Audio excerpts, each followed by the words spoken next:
So I will be serving as an analyst and perhaps even a color commentator for an upcoming event, Northern Arena Montreal, taking place between November 10th and 13th. Because of that, I decided I wanted to do some previews for the groups and kind of analyze the teams a little bit. I also did a personal vlog where I just kind of talked some personal stuff and gave some information about the event in a video that I'll put in like a little box up here or something like that, and then a link in the description below. But yeah, I'm just going to look at the teams in Group A in this video. Then I'll do a separate video for Group B. And I'm not going to go crazy in detail about these teams. Obviously, I'll have plenty of time to do that on desk segments throughout the event. But I did want to kind of just give a brief little preview of each team. And so, yeah, let's start with Group A. So first team in Group A we're going to talk about is going to be G2. Of course, this is one of the French teams coming to the event. They feature a lineup consisting of Shock, Scream, RPK, Body, and Smiths. And this team, around the time of, I would say, May, when they first kind of put this five together, looked really, really good. I mean, they came in with a second place finish at the ESL Season 3 Finals, or EPL Season 3 Finals, only losing to the Brazilians, which are now SK, but at the time were Luminosity Gaming, and they lost in a best of five that went all 5 maps. And along the way, they were beating teams like Fnatic. And in group play, they beat Optic and they had beaten Luminosity. So this was like this really crazy result from them. They then went on to E-League, where they did manage to get into the LCQ because they came second in the group. They wound up losing to NIP in like kind of the finals night, but do wind up going to the LCQ, so they're still in the running at that point. After that, they went and qualified for Cologne by beating a couple of pretty good teams to do it. And then they went on to the ECS Season 1 Finals in June, where they actually won the whole thing. They won the title, including beating this Luminosity Gaming team, which is now SK 2-0 in the Grand Finals. And along the way, they had also beaten Fnatic, Liquid, NIP, so they had a really solid run there. And it was kind of one of the first times we really saw the Brazilians bleed. Like, beating Luminosity here was like one of the first times that they had lost, because, I mean, they were so hot with their Columbus victory, winning a major, and they had a couple other tournaments that they were looking really sick. And so this was a big win for G2 to get. And then they were in the group of death at ESL 1 Cologne in July, so they wound up not making it out. But, of course, they had some really good teams in there, like Fnatic and Luminosity were in their groups. They wound up losing to both those teams. Or, excuse me, they were SK now at that point. And then Fnatic, so they lost to those two teams in the group play. Then they also wound up losing to Mouse Sports in the E-League LCQ, which is a little bit of a disappointment. But then they follow that up in September, just a couple of months later, by getting second at Season 2 of the Star Ladder I-League, where they beat teams like Dignitas and Envy and FaZe to get second, but lost to NIP in the finals. And then this is where you start seeing a dip after this event. So somewhere in the middle of September to the present here, at the very beginning of November, you have seen them somewhat fall off. And that's because, at ESL 1 New York, they go out in the group stages. They get eliminated by Optic. They also lost to Team Liquid at that event. They didn't even qualify for EPL Season 4 finals, so their online play wasn't quite strong throughout some of this time period. Then in Epicenter Moscow, they make it out of group, but they wound up losing to SK right off the bat in the quarterfinals there. And then at E-League Season 2, they actually go third in the group behind NIP and Virtus Pro, who were, of course, the two teams that made it to the finals of that. So you can really see just how some of these, granted, they haven't lost to any really big teams in the best of three. Like when they're losing best of threes, they're losing to like NIP and SK and stuff like that. It's not like they're losing series to teams they shouldn't, but they have dropped a couple of maps to teams you wouldn't expect them to, particularly losing to like Liquid and Optic. These are teams that they certainly, you would think back in like May, June, July, certainly capable of beating. I mean, there were points in time at majors where Liquid had Simple, where they were getting like second place finishes and they were looking really strong. But once that kind of subsided and they were using their normal five or whatever you want to call it, this would be a team you think they'd be able to handle. And then, of course, Optic is really just starting to find something again. So, some of it is disappointing, but most of it is just them no longer being like in the top 3 of the world like they were there for a couple of months. They've begun to maybe fade down a little bit lower in the top 5 or maybe even outside the top 5. I'm not sure where exactly you'd put them right now. Of course, a team that features plenty of firepower in the form of Scream and Shocks, like those were really the reason. Those two players were the main reason that they were having such great results back like between May and July. These two were just in incredible form. Like Shocks was looking like vintage Shocks, like best player in the world type material for a little while there. I mean, he's such a complete player. He can op. He plays a lot of lurk rolls with rifles, but he can also come off those lurk rolls and get involved in opening up sites or map control, kind of similar to like what a Nico can do. So he really is just like a special kind of player, and he was in some sick form for that run of a few months. Scream playing some of the best Counter-Strike you've probably ever seen him play in his entire career during those few months. Like his aim was always super sick, and he always had this reputation for being this really sick aimer, but he was really like actually hitting his stride in this run where they were, you know, winning ECS and coming second in a couple of events. RPK became like a really reliable third. Like he could usually be fairly reliable. He wasn't going to usually put like big numbers on the board, but you know, Scream and Shocks are having good games. RPK could kind of be that number 3 guy in line. Other than that, though, there's some liabilities here. Like Smith's a really iffy opera. I really don't think that he fits on a team of this caliber.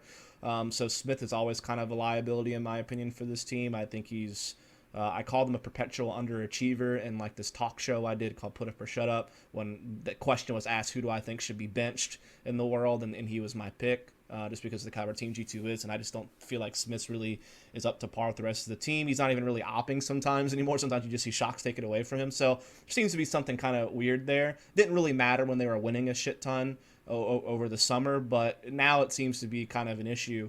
And then Body is usually pretty iffy offline, I would say. But I mean, he's okay, I guess. I don't think he's as much reliability as Smith, but I certainly could see room for improvement on this lineup in the future. Like, I think Scream, Shocks, RPK make a good 3. You get a good opera on here, maybe like another a little bit better rifler than Body, and you could really have something again. But we won't get into that. So that's kind of their recent results and their player form. And that's kind of the form I'm going to follow for this video, by the way. Is I'm going to look at recent results, kind of player form and form of the whole team, then look at their map pool, then maybe talk a little bit about them tactically. And so I've kind of covered the results and form a little bit now. So let's look at the map pools. The map pool's actually been pretty good for G2, though I guess recently, just like the team form has kind of fallen off a little bit, maybe so has their map pool. Their cash is still incredibly strong, short of like one loss to Optic that I saw them take at ESL 1 New York. The only other losses that they've taken have been to NIP twice. So that's 3 other losses. They have 8 wins. This includes beating NIP a couple of times. They've beaten Cloud9, Fnatic, Tyloo, Mouse Sports. Like, their cash seems really strong. And so that seems to be really up there in their map pool. Their Cobble hasn't been super strong. It's kind of 50-50 map for them. I've seen them get some wins. Like, they had a recent win against Navi, but we know Navi's had their troubles on Cobble lately. But they've gotten some good wins against, like, Dignitas and Envy, who are, like, some pretty good Cobblestone teams. But then, before that, you have to go, like, way back to May when they beat Luminosity, was now SK at EPL Season 3, to get, like, a really quality Cobble win. So they've only had 2 real quality Cobble wins recently, while they've had some losses to SK and NIP and Liquid even a couple of times. So it seems like their Cobble has taken a bit of a hit. Dust 2, I think, is still fairly good for them. They're 11-6 this year. They have some recent wins against like SK and Dig and Envy and FaZe and Fnatic and such. But they also have some recent losses to like Dig and Astralis. And they lost to Mouse a couple of times, but to be fair, Mouse usually has been like a specialty D2 team. They've usually been pretty good on it. They don't play Mirage. It's like pretty much their permaban. 0 games offline with this 5. So not much to talk about there. Nuke, very rarely played. Their wins are only really against weaker teams, in my opinion, or weaker Nuke teams like Liquid or Echo Fox. Their only loss, though, is to NIP, which is a fantastic Nuke team right now. So don't really know what to think about their Nuke. Their Overpass, they're okay, but again, most of their quality wins or Overpass were some time ago when they were beating SK, or then at the time Luminosity at ECS and EPL Season 3. Granted, some of their losses have been to good teams like NIP. Now, their Train has probably been the map that's taken the biggest hit recently. They started out with this 5 back in May, 5-1 on Train, and they were getting some wins against like NIP and Fnatic. They beat SK at ESL Season 3, which is one of the few times that SK dropped Train. They're like gods on Train. They only have just a very small handful of losses, and G2 were one of the teams that were able to do it.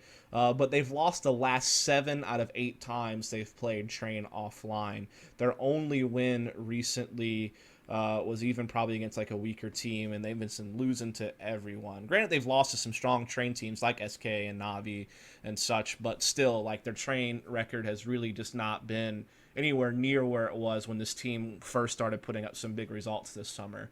And so that has been a thing. Tactically speaking, they're obviously a team that isn't really complex tactically. They use a lot of aggression and 1-4 type splits. I think Cash is a map where you do see them play a little bit more standard, a little bit more default, a little bit more mid-control oriented. That's a map where you can see them kind of play, like I said, a bit more default. And again, Shock's role very flexible on that map, likes to play door a lot, but can also be involved in opping or opening things up. Like I said, very similar to Nico in that respect. And so this is a map that they can really flourish, and it's no surprise it's one of their stronger maps in their map pool. When you look at a map like Cobble, which has been kind of iffy for them, this is where they're known for more aggressive executes, these 1-4 splits. Shock's particularly known for how well he can play drop down room. And how he just kind of solos that side of the map when they do like a lot of 1-4A type stuff. But even can like solo drop or 4 go out long B. So a lot of 1-4 type splits, again, very aggressive. That's kind of their nature. Same with like Dust 2, usually play that fairly aggressively. Same with Overpass, very aggressive executes. Can even see some double ops on the T side, like they do some kind of crazy stuff there. And then Train, again, very explosive executes, triple Ivy pressure. A lot of different aggressive stuff for the most part. It seems like Cash is the one map where I see them be a little bit more default as opposed to being like aggressive execute, but the rest of the map pool, again, known for Shocks playing solo roles or being somewhat flexible. That's what's special about him. And just relying on simple stuff and just loading up with firepower like Scream Shocks, RPK to a degree to just try to open things up. And when they're on form, they can be very scary, but it just seems like they haven't been as sharp as you're used to seeing. And so I'll just kind of leave it at that. I think G2 certainly make it out of this group. I can't see them losing in this group. There is a chance that like in a best of one scenario, because that's how the winners, like the opening matches and the winners match work, are best of ones, and then you don't get the best of threes until you get to like a decider or an elimination match. I could see perhaps like Liquid winning a best of one against G2 in the winners match to get out first. But to me, G2 and Liquid are definitely getting out this group. It's just I'm not sure who's one or number two. I would like to favor G2 a bit as the one team out. But in a best of one, who knows? Liquid certainly could get them if their players are on form. But yeah, definitely should make it out of the group, should make it in the playoffs. And this should be a tournament where G2 can hopefully start to kind of rise back up, right?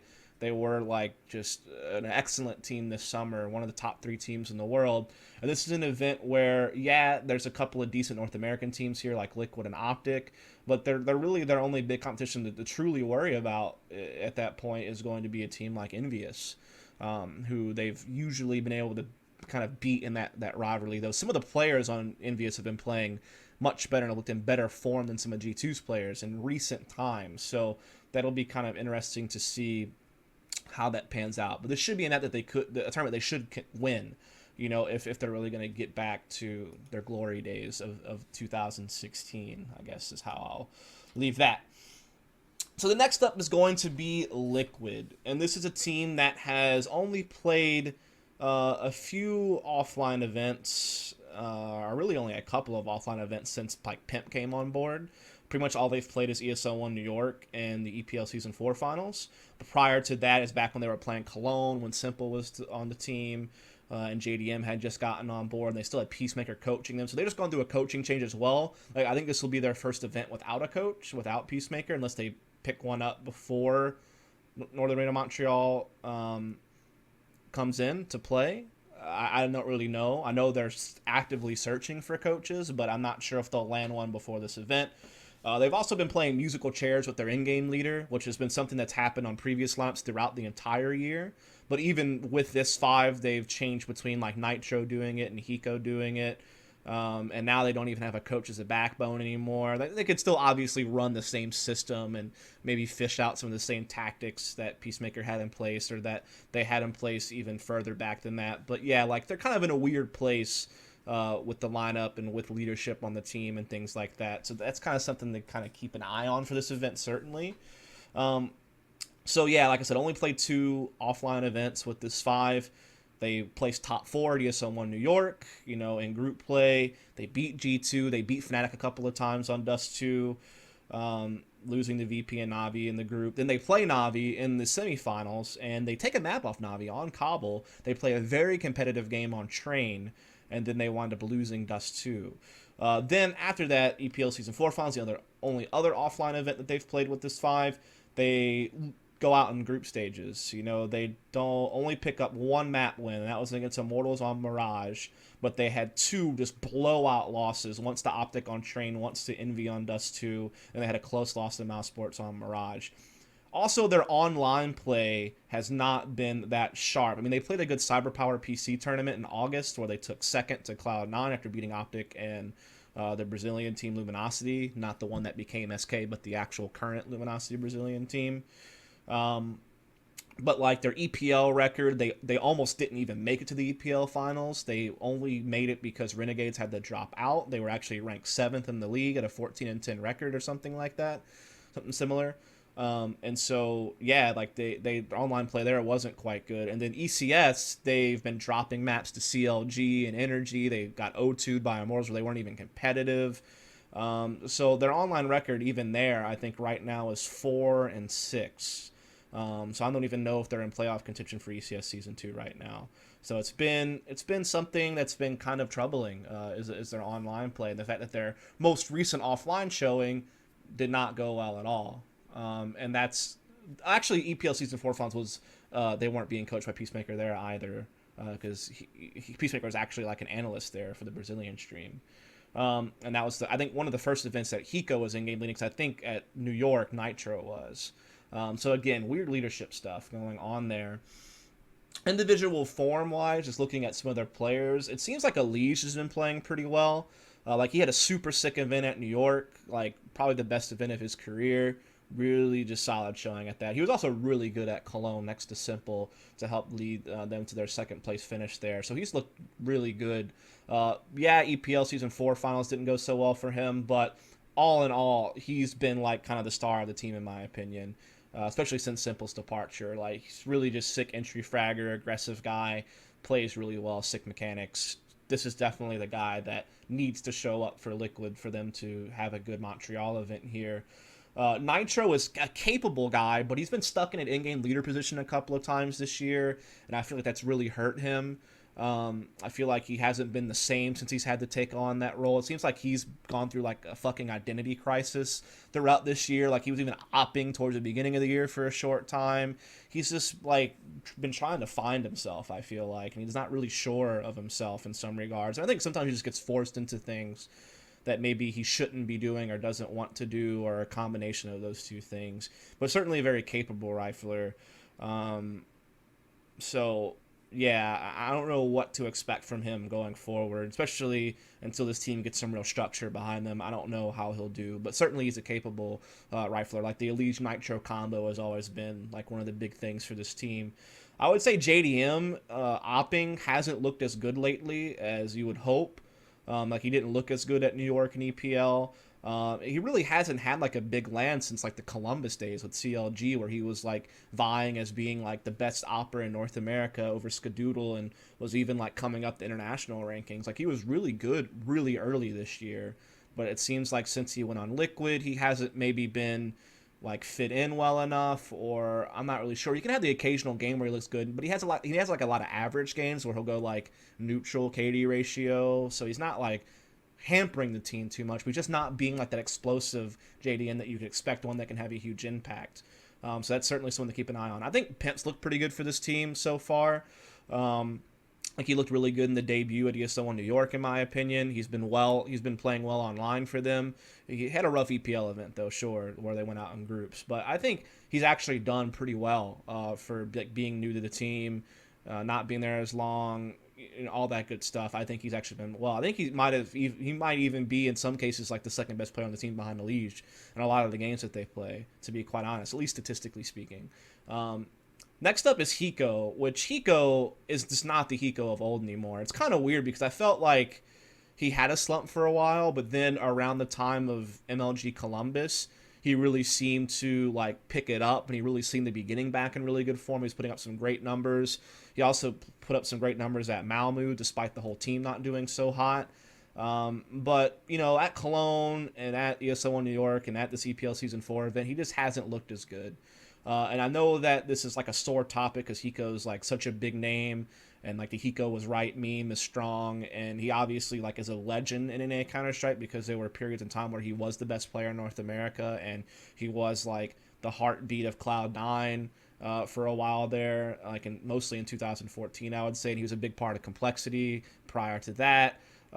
So like he's like a big name in the game for many reasons: the streaming, the popularity of his personality from the stream and things that he does, and then just being like that one big lurker in the North American scene. Like aside from like in really CS:GO's history in North America, aside from when you start talking about like Swag back when he still played, and you have some guys coming up that I think can be really good lurkers, like when Stanislaw does it, or like Davey.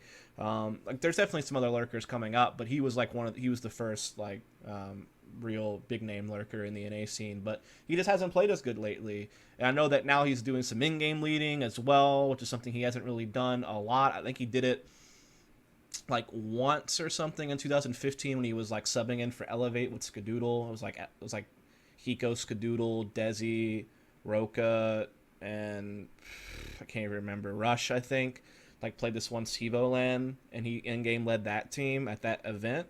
But other than that, he hasn't really like done it long term, right? So it'll be interesting to see how it pans out. Again, like I think this team's in dire need of an in-game leader to come in for someone, or certainly a coach to come in. But even with the coach, unless the rules change where like coaches can start calling in between rounds, which is certainly a rumored change that's trying to come into play, I think they could really suffer a lot, even though they have a lot of firepower.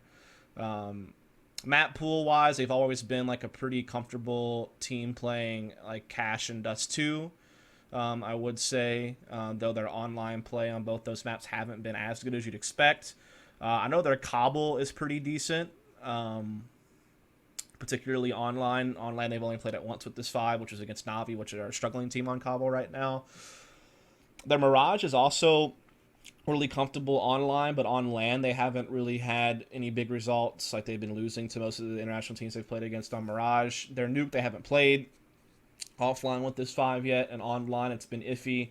Overpass they haven't played online or on LAN with this 5, and then Train online they've been okay, but on LAN they're 1-2. Like they had a big win against G2, which has been a struggling Train team in recent times. We just talked about that. They had a really close loss to Navi on Train at New York, which this particular match, when I watched that New York match on Train against Navi, you could see just how tactically diverse they were on Train. Like they were running all these crazy elaborate fakes and double fakes. It looked really good. And then you compare it to when they played Train like most recently, like when they lost to Optic at EPL and the group play, they got smashed on it, and even some of their more recent online play on Train. It just doesn't seem like they still have that anymore. And so they definitely lost from their tactical diversity, because they used to be this team with Peacemaker coaching and such when they were like doing like Cologne and whatnot with Simple still on the team. You could just see like they just were a really good mixture of like default as well as having these cool executes that they could run, whereas I feel like they're losing some of that. They can still run a default system with like Hiko and Pimp playing peripheral roles and Elysian Nitro being the 1-2 punch and trying to set JDM's op up and like slower defaults to find picks. They can mix in some executes like Cash. They have like, you know, some of, you know, the like A executes that Nip use. Cobble, same thing with like the 3 smoke from mid on to B.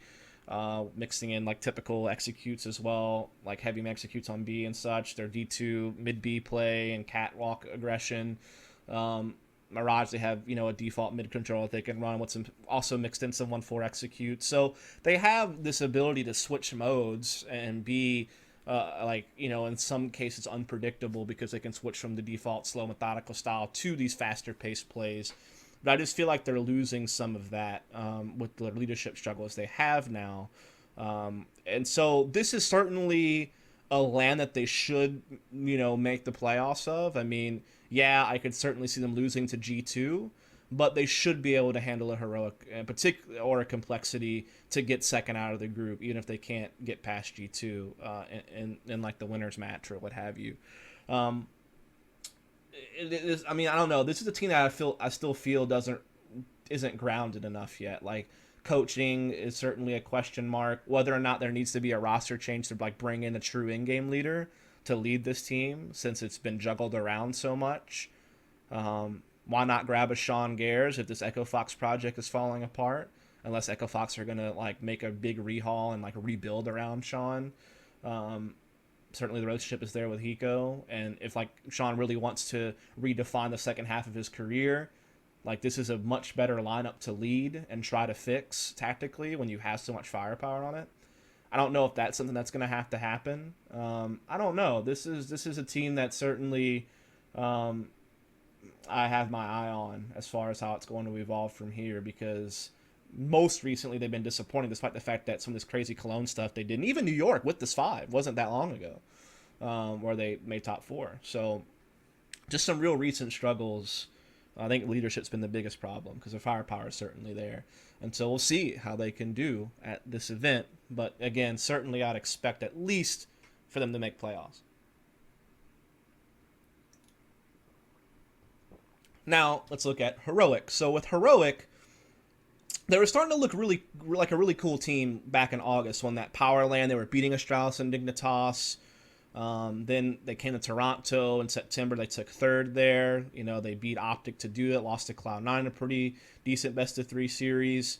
They then went on to SLI League Season 2 finals where they were able to beat Astralis again and Tyloo to move on to play Dignitas in the playoffs, where they took a map off of Dignitas on Nuke, but they wound up losing Cabo Mirage to go out there. Then at Bucharest, they took 5th-6 again. This time they beat Envy in like this crazy, I think like quadruple or quintuple overtime. And they lost to VP on Train. They wound up losing to Envy in a 1-2 series after that. And then they lost Glaive to Astralis when Kerrigan leaves to go to FaZe. And then they bring in this guy named Nico, which not to be confused with the Nico that plays for Mousepart from Bosnia-Herzegovina, or the other Danish Nico who used to be an opera way back in the day for some of the Danish teams. But this new guy, 18 years old, he comes from this team called Tricked that I don't really know too much about, but he's been like touted as this upcoming Danish talent, much like Valda has been like this big upcoming Danish talent on this team. Is really where you started to see that through some of these tournaments I've been talking about. So now this Nico character's coming in to fill in for Glaive. And they, so far, have only played 2 offline events, and they haven't had a whole lot of time to practice since Nico came on either. Because, they played ESWC just last month, October, where they got beat by Fnatic Academy to get knocked out of that. And then they played at the EU Minor just recently, like last week before I record this video, where they lost to Epsilon in a best-of-1 in like triple overtime or something on Kabul, and then they lost to Hellraisers in a best-of-3. So yeah, I mean, this ever since this roster swap with Nico coming in for Glaive, they've obviously struggled to kind of pick up where they left off when they were getting some cool like top 6 type placings and beating some pretty good teams in best-of-1s and getting the better of some of their Danish brethren in some best-of-3s. They're becoming an interesting team, and now it just seems like they've lost some of that splendor. So far, since they've put this 5 together, or the 5 that even included Glaive, so like just this, since this team has been called Heroic, when they went from Team X to Heroic, they've looked really good on Nuke, 8-1 LAN results on Nuke. Even with this current 5, they had a recent win on Nuke against Hellraisers in the minor, as well as against LDLC and ESWC. So maybe Nuke still seems to be like a powerful map for them. Their overpass has been pretty good offline, 5-1. But with this 5, they haven't really played anybody noteworthy on the map, so I don't really know where their overpass sits. And then our train was pretty decent, 4-4. But since they had this 5, they've lost to Hellraisers on Train, beat Fnatic Academy on Train. But again, like no noteworthy wins on Train. They haven't really played it that much, to be fair. They haven't played much at all with this 5, to be fair. And then other than that, though, their Dust 2 results on LAN were never really that good. Their Cobble was like 50-50. Their Mirage, they didn't really do particularly well either. And then they don't play Cash. It's like their permaban. And they don't even play that much Dust 2 either. So their map pool to me seems really shallow, I guess is the point I'm trying to get at. A combination of results we've seen over the last few months when they've been called heroic, and then particularly since they put this five together, there hasn't been much play there. This is a team that is a lot more aggressive in general, kind of similar to a G2. Like on a map like Cobble, for instance, you see a lot of 1-4 type stuff. Like to open 1-4 a lot and just be like now it's Valdo playing B alone while like Nico leads like A Hall's control and stuff like that. They seem to really like to do that, as well as mix in like the heavy just 5-man hits on either side of the map. I haven't really seen them play Mirage since they put this five together, so I'll be curious to see. But even then, they were known for like more aggressive side executes, but could also be mid control oriented. Overpass was kind of one of the maps I felt they were really cool to watch on, because this is one of the maps where like they were one of the teams I really knew for not having a B lurker. Like Madi would just not really play it. He'd play stairs and like help them push A lot of the time, which I thought was really neat. But also again known for aggressive executes on that map. And then Train was like the one map where they do play pretty default. And then work it into some type of outer split, or then they mix in these fast inners. I've also noticed on Train in some of the games I've seen him play most recently, they have kind of like taken Madi off of some of the spots he normally played. Like he used to work inner on T side and play inner on CT side. Now Nico's playing those two spots, the new guy. And so Madi's taken up some of Glaive's old spots in that regard. While like on a map like Cobble, Nico has taken up Glaive's old spots. So you can kind of see that maybe because of just watching how they switch up some of their train spots, maybe they really are trying to cater to Nico, because his numbers have been pretty good throughout some of these like ESWC in the minor. Valda still seems to play pretty good. I think Madi's still a pretty solid third for this team.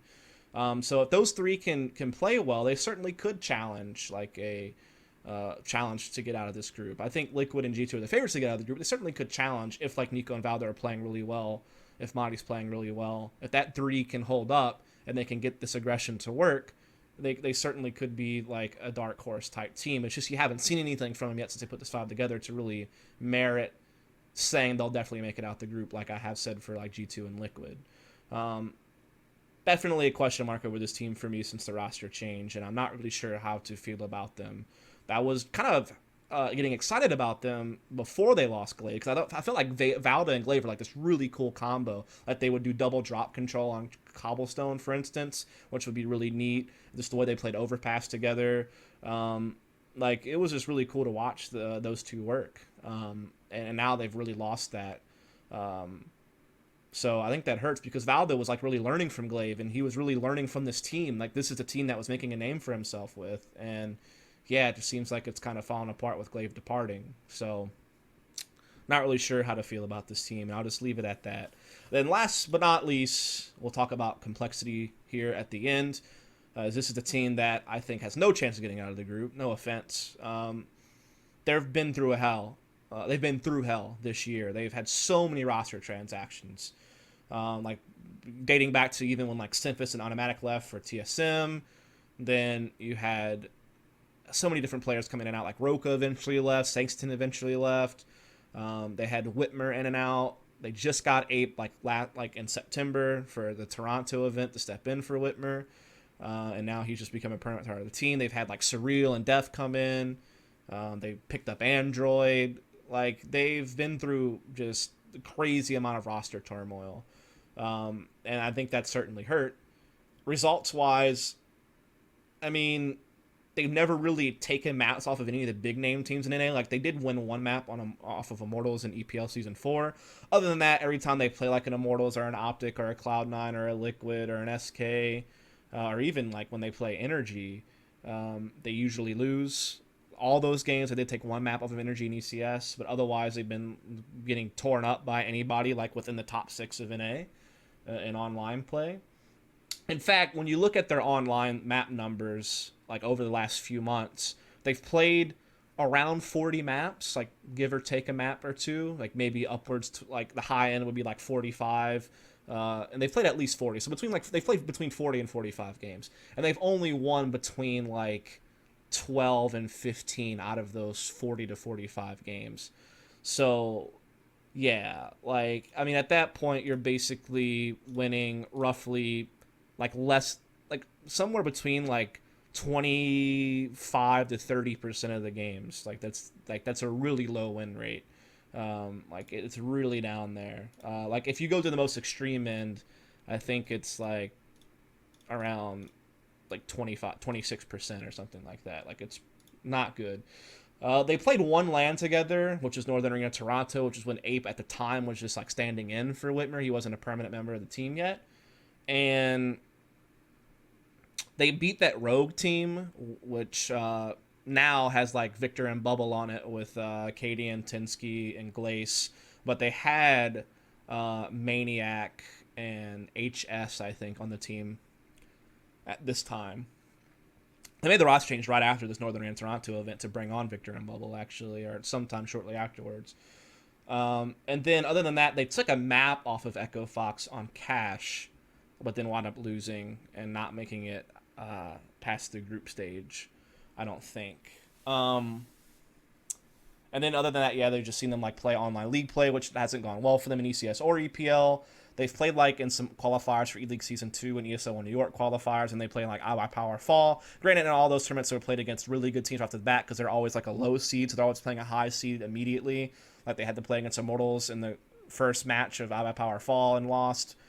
And then they had to play against Optic in E-League Season 2 qualifiers in the opening series and lost. And then they lost to Immortals in the opening series for ESO New York qualification. The other big problem is yeah, like losing to these teams, okay, fine. They're like the top 5, top 6 teams in North America, so it's somewhat understandable. But they're not even competitive in these games. Like, they're just getting ultra wrecked, like, every time almost that they play Immortals or Optic or Cloud9 or Liquid or SK. Like I said, they did win that one map against Immortals in EPL, and they did win one map against Energy in ECS Season 2, but every other map that they've played against a top, like, 6 team in NA, they just get smashed. So it's just, I don't know where the silver lining is. Like, I just don't know what to think. Like, even like when they're trying to qualify for E-League, the minor for the Americas right now, they've been playing in the open qualifiers. To do that, they lost to Splice, who's been using DAPS as a stand-in, in that one. Then I saw them drop a map like 2-16 to some fucking open team called the Wizard today. Like, what the hell is that? They did wind up beating them, and now they're playing against Muffin Lightning to try to get to the closed qualifier, but that series hasn't finished yet. So I don't know how that's going to end. I mean, I think that they're just struggling, man. They really are. I think I've seen, like, I think Def's like a pretty skilled player. Maybe in another team he might like be like a bigger name or someone that you might look up to a bit more. I think since Surreal has like focused on opping full time for the most part, I think he's looked better. I think at times Android like impresses me, but it's just this team just doesn't work together. And then even like players who have good mechanics, like I think Uber has like really sick aim, but the decision making just isn't there. I mean, I'll see so many times this team will beat up a guy like in a 3v1 or something, and then Uber just throws himself out there and like gives the one guy left on his opponent's team a chance back in the round because he'll like overcommit to a peak or something, or he'll just push when he doesn't need to just because he wants to take an aim duel. Even though he's a good aimer, it's just some of these duels are just unnecessary and they're risky and they can cost your team rounds. Also, just like when they're trying to retake sites together, you'll just see them with plenty of utility to use, but no one comms they have it seems like, or they just don't get on the same page to do something together to retake a site. These are just a couple of things I noticed watching them play. They also just have a like loose to the extreme style of play where they rarely even have like fixed positions on maps, which is part of Warden's mentality as a coach. He doesn't like to have fixed positions. He doesn't like to have like set roles. He likes everyone to be able to be flexible, which is okay to a degree, but at the same time, you build like muscle memory and patterns, and you become comfortable when you're working the same things repeatedly, when there's some consistency there. And you have seen them recently do that. Like, it seems like they have Android consistently playing like peripheral roles, and they seem to start getting like Surreal's opping more regularly now. So it seems like they're finally starting to find that out. They also, like, leadership-wise, like, Def's kind of the in-game leader, but they rule by committee a lot, and Warden isn't really that hands-on in the middle of games from what I've witnessed personally, like, at Northern Arena Toronto. Like, he chimes in, and like tries to throw a comment for someone when maybe he notices someone's not saying something they should be saying. He'll try to chime in, but yeah, it's just, I don't know. It just seems like this team still has a long way to go, and I can't expect them to do much at this event. So that's going to do it for my Group A preview. I'll also do a Group B preview, and like I said, you can also check out my video I did where I was just kind of like giving information about the tournament, doing like some personal stuff, if you want to check out that vlog as well. All right, thanks so much. Follow, subscribe for more content.